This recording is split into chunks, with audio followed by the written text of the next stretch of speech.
Aqui nessa questão, fala o seguinte, ó, a produção de titânio metálico ou dióxido de titânio puro é necessário fazer a cloração do minério que contém dióxido de titânio com o objetivo de separar esse óxido de outras substâncias presentes no minério. A principal reação química de cloração é representada por. Então, aqui a gente tem a reação, né? A gente tem aqui o ΔH da reação e fala aqui, depois da cloração, o tetacloreto de titânio é condensado e convertido novamente a dióxido de titânio. Então, aqui, ó, a gente tem uma reação de equilíbrio, certo? Em que a gente tem o reagente virando produto e o produto também virando reagente. E a gente tem o ΔH da reação. ΔH da reação positivo, uma reação, então, o quê? Endotérmica. O ΔH da reação do equilíbrio, ele está indicando a reação direta. Então, quer dizer que a reação direta é endotérmica e, consequentemente, a reação inversa vai ser exotérmica. Então, vamos lá, olha só. Após o sistema atingir o equilíbrio, como a formação do TiCl4 pode ser favorecida? Então, ele quer favorecer esse composto aqui. Eu preciso que o meu equilíbrio desloque para a direita, em direção a ele, para aumentar a concentração dele. Vamos ver aqui o que pode deslocar. Vamos lá. Aumentando a pressão do sistema total. Vamos lá.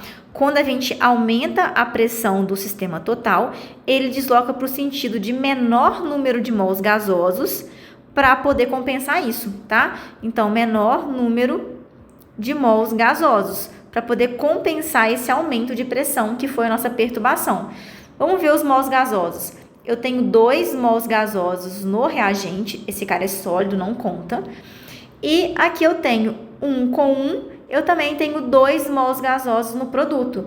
Quando o número de mols gasosos é igual no reagente e no produto, a pressão não desloca o equilíbrio.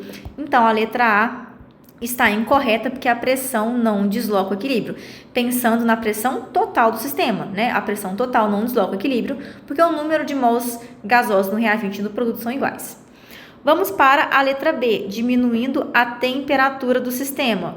Bom, vamos lá. Quando a gente diminui a temperatura do sistema, o que vai acontecer? A gente desloca para o sentido exotérmico, tá? Então, diminuir a temperatura vai para o sentido exotérmico. Então, a gente acabou de ver que o sentido direto é endo e o inverso é exo. Então, como desloca para o exo, se eu diminuir a temperatura, o equilíbrio desloca para a esquerda, para o sentido do exo, e não é o que eu quero. Então, a letra B aqui não faz sentido para a gente.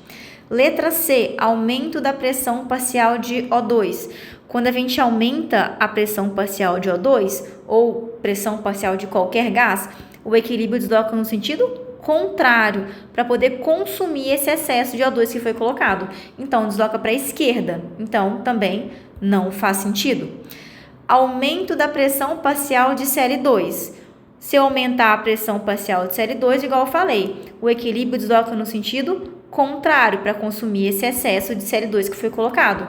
Então, agora sim eu estou deslocando para a direita. Estou deslocando no sentido do TiCl4, que é o que eu quero. Então, o gabarito é a letra D, certo? Mas vamos ver que a letra E. Variando a quantidade de TiO2.